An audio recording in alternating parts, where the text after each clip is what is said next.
Olá pessoal, me chamo Augusto Ferraz e sou aluno de Ciências Biológicas da Universidade de Pernambuco. Neste vídeo, irei abordar generalidades e uso das enzimas celulases. Então pessoal, a respeito das enzimas celulase, nós podemos afirmar que é um conjunto de hidrolases glicosídicas que são secretadas por micro-organismos, plantas e também alguns animais. Possuem um peso molecular variado, entre 50 e 90 kDa, que é consideravelmente alto. A sua atuação consiste no rompimento da celulose, resultando na liberação de oligosacarídeos, celobiose e glicose. Possuem formas individualizadas ou na forma de celulossoma, que é um conjunto de celulases. O organismo mais estudado e também servido como modelo é o Trichoderma rhizii, que é um fungo filamentoso. Os componentes das celulases consistem em um conjunto de 3 enzimas hidrolíticas, endoglicanases, exoglicanases e beta-glicosidases. As endoglicanases atuam nas regiões internas da cadeia da celulose. Já as exoglicanases atuam nas extremidades, produzindo celobiose, que será hidrolisada pela beta-glicosidase, assim formando a glicose como produto final. Existia um modelo para explicar a redução da estrutura do polímero da celulose pela celulase. Foi proposto por Elvin Rees e batizado como C1-CX. Afirmava que um fator denominado C1 estava presente no complexo enzimático, só que ele não tinha atividade enzimática hidrolítica. Então, ele disponibilizaria substratos para a ação catalítica de um outro fator, que seria denominado CX, ocasionando o rompimento de pontes de hidrogênio e hidrolisando a celulose. A avaliação da capacidade celulolítica de diferentes complexos enzimáticos podem ser feitas de várias maneiras, dentre elas, cristalografia, variação do substrato e do produto, e a capacidade celulolítica sobre o papel de filtro Whatman.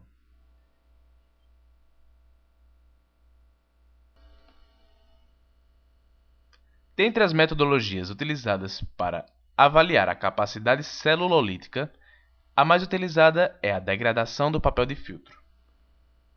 Tem como metodologia utilização de um papel Whatman de 1 por 6 cm imerso em 1 ml de tampão citrato, com pH 4,8.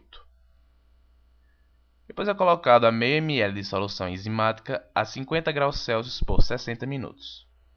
Adiciona-se uma solução reagente para açúcares readutores. E deixa 5 minutos em banho-maria. Após deixar esse tempo, vai para a leitura de solução colorida no espectrofotômetro em 545 nanômetros. Dada a leitura, é configurada a curva padrão para determinar quantidade de açúcares redutores com soluções conhecidas de glicose. Ou seja, a redução do papel Whatman é analisada de acordo com a curva padrão dada pelo espectrofotômetro. As celulases são enzimas conhecidas por serem do tipo induzidas, onde o próprio indutor é a própria celulose, que auxilia então na formação da celulase. É muito frequente a utilização de micro-organismos geneticamente modificados que auxiliam na produção industrial em larga escala de celulases. A utilização do Trichoderma rhizii, por exemplo, tem como indutores de celulase a polpa de celulose, o algodão, o papel de filtro, entre outras. Além das fontes de carbono para a indução de celulases, também são utilizadas fontes de nitrogênio, exemplo, amônia. O uso de surfactantes para aumentar a produção de celulases pode ser prejudicial quando utilizado em fungos, como por exemplo o surfactante Twin 80. O pH ótimo para o Trichoderma rhizii é o pH 7, ou 2,3, 3 e 4. Temperatura de crescimento vai de 32 a 35 graus Celsius.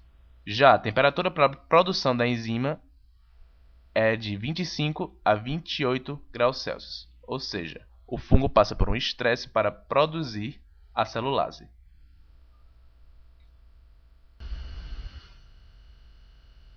Esta tabela indica a indução de celulase em Trichoderma rhizii de acordo com o substrato indutor.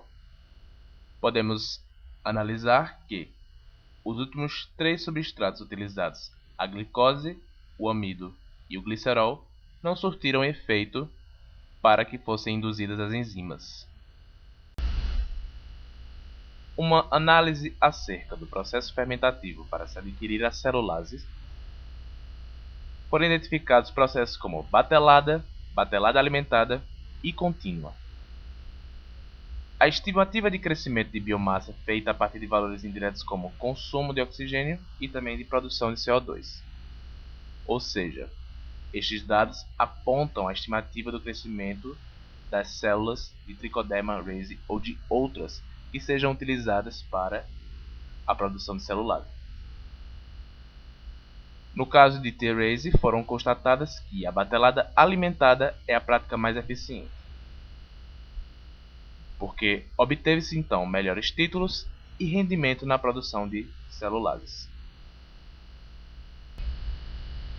Sobre a aplicação das celulases, podemos afirmar que ela é utilizada também como detergentes, utilizada no descoramento e no amaciamento têxtil, principalmente na fabricação e no amaciamento de tecidos jeans. Incorporação nas dietas de animais monogástricos, aumentam o rendimento na extração de óleos vegetais,